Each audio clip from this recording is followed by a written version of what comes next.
everybody, Micheline from Micheline Makes here. It's Thursday the 1st of September and we are still on holiday in Amble. This week we are up with His Lordship's children and we leave tomorrow morning. We're finished tomorrow morning. But just to let you know what we've done, we have been to the beach. The lady who looks after this place, she came to see us because we got a phone call saying that the oven had been broken with the previous tenants and that they were going to replace the oven. Well, the oven has come, but it hasn't been fit. Well, His Lordship's son-in-law fitted it, but it needs, I think there's something wrong with the electrics on the wall. So he said he put it in as far as he could go, but he didn't have any tester to test the electric, and he thinks that the old oven, there's nothing wrong with it, and that it's actually the wiring in the wall.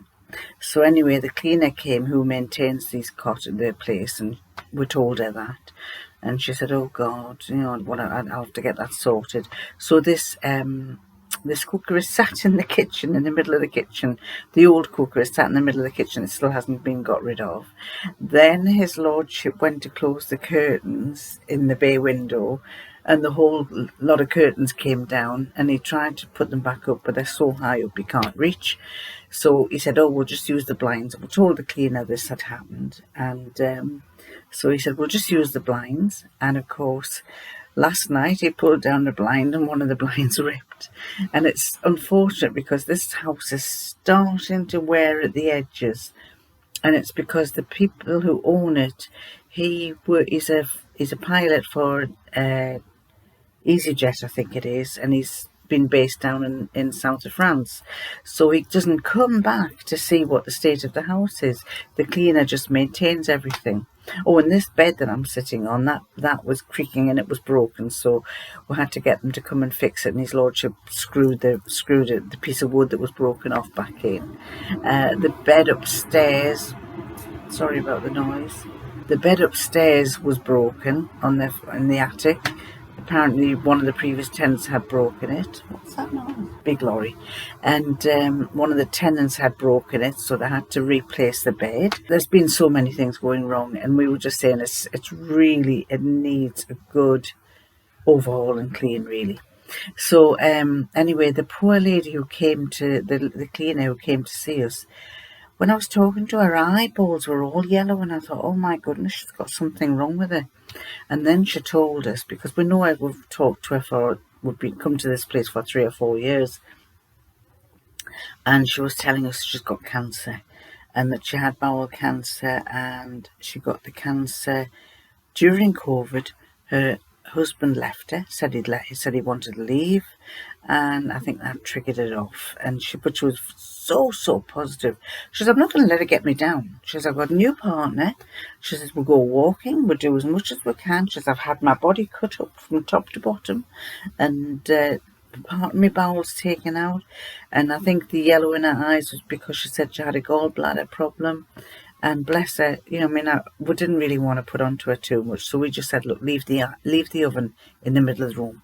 You can sort it out tomorrow, because tomorrow's the day we've got to be out by 10, and then people don't have to come in. The next ones don't come in till 5. So hopefully something's going to be sorted in that time." But she said, "Oh, I love it because you're so nice." Anyway, I'll just put a few snippets up of what we've done, what's happened while we've been here. Oh, and this cleaner said, she said, "If you go in the garage," she said, because we've never looked in the garage, there's the key. She says, "The key's in the cupboard there. Look in the garage. There's a kayak you can go and take down to the water's edge." So they were in the element. They went up and bought themselves some wetsuits and been out in the water with a kayak. And that's where we're going this afternoon. We're going to Alnmouth Beach this afternoon, and we're gonna use the kayak there.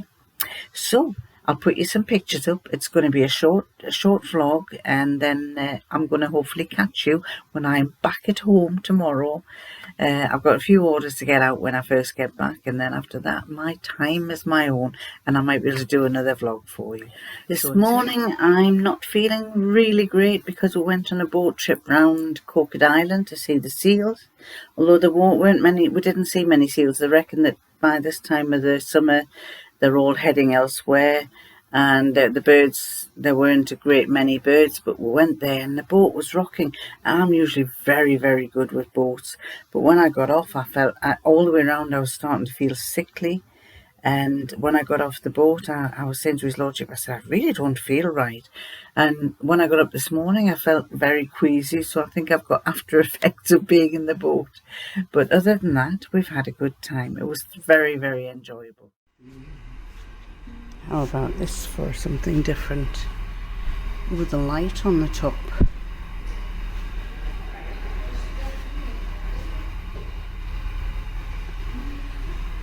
And then this one, which is a light phone. Hi everybody, we're on the beach and they are down on the rocks, looking into the rock pools. We did have the littlest one with us, but she got quite exhausted. She's got talipes and feet aren't completely straightened and it tires her out. So I took her back. So now we've just got the two oldest grandchildren and His Lordship is coming up the beach, as you can see there. It's a nice day, not a bad day.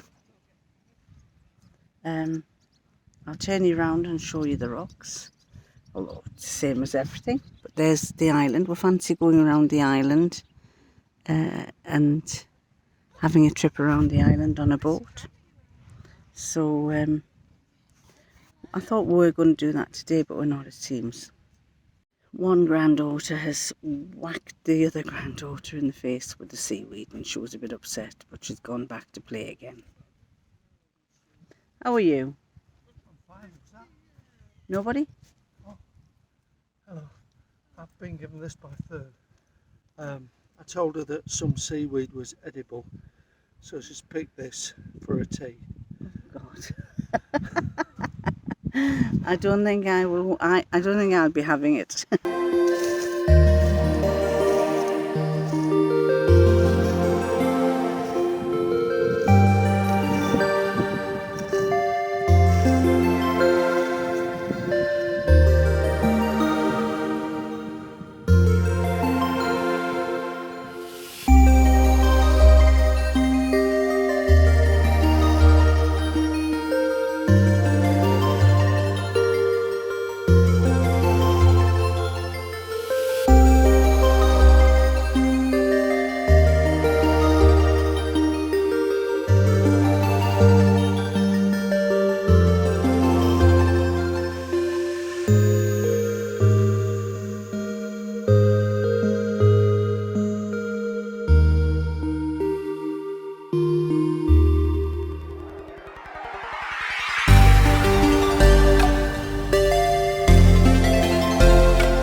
He's brought the old people's chairs, haven't you? Yes, I've done all the work.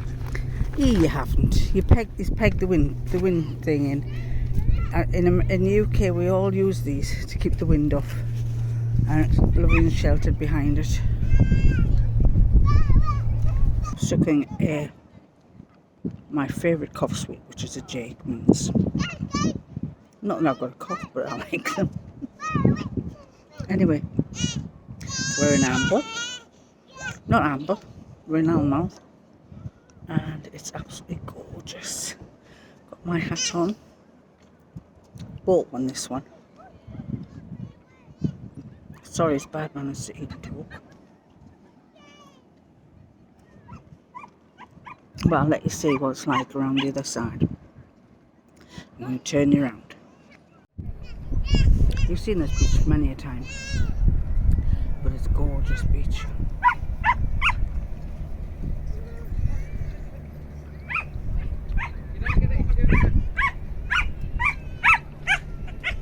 One excited dog.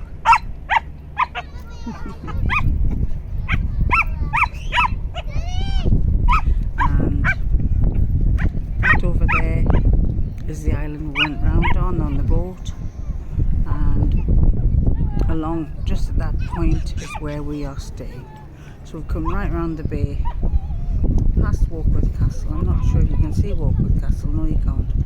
And there's the London to Edinburgh train in the distance. No, Edinburgh to London. It's off to London.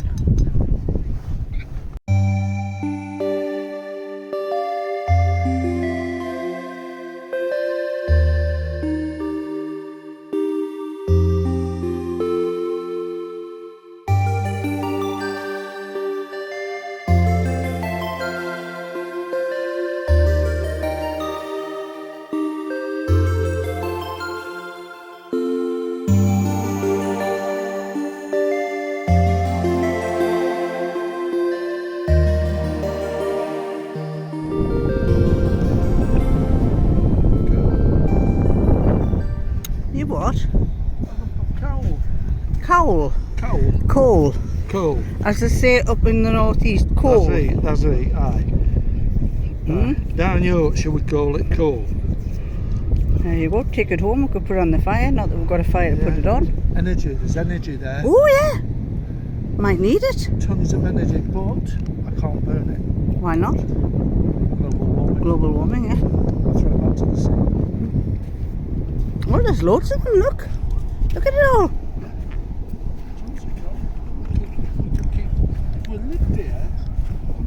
You could get those and put it in a wood burner, couldn't you? Yeah, absolutely. Wow, there's tons of it. I've shown you this before, but that's alnmouth. Almost becoming a holiday village with all these holiday apartments. And it backs onto this beach where lots of people come.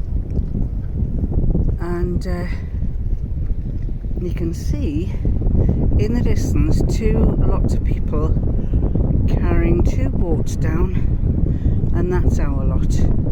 Now his lordship isn't very keen. He says they should go in that little river, but they want to be tough, and they said no, we're not going in the river, we're going to go into the sea. So it's going to be fun watching them cross that river, because it's hard to cross that river. Let's keep an eye on them and see what they're like. I'll zoom in a bit closer. Where are they? Is that them? Yeah. They'll struggle when they cross that river. You can't really see. Are they in there? You start falling all over. They're going in now, I think. And it's you kind of go all over the place.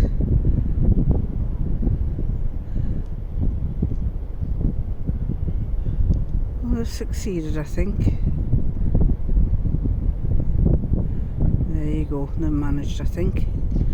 And then they're coming over at the other side. So we'll probably fill them in the water later on. But there you go, that's the view from this end of the beach. Round the corner up there is Boomer, where the RAF base is. And back to the sea. Oh, there he is. He's got his granddaughter's hat on. So that does resemble a small castle. So the Duke of Northumberland didn't want to be looking at the lighthouse to paint his red and white stripes.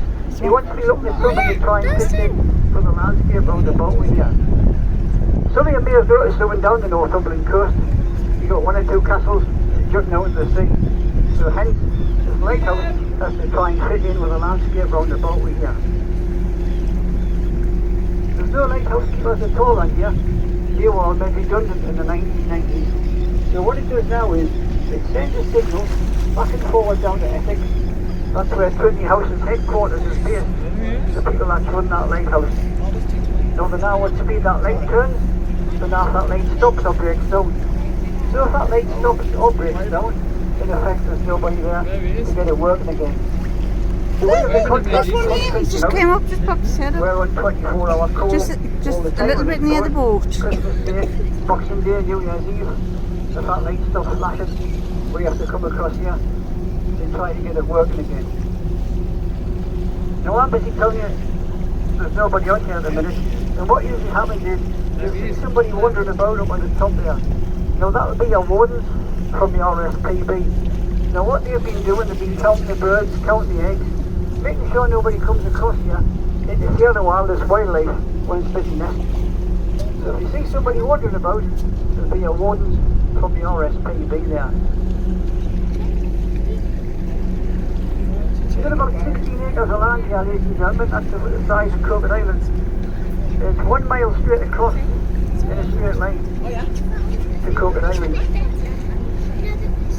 Your rock formation there, it's all sandstone, you can quite easily see that. Now the sandstone was quite full here in the 16th century, put on sailing ships, taken down the Thames, and some of that sandstone was helped to build Zion House and 2 gardens in London. Now they tell me that's the Duke of Northumberland's property down in London as well. On the beach. They're all chilling out the beach.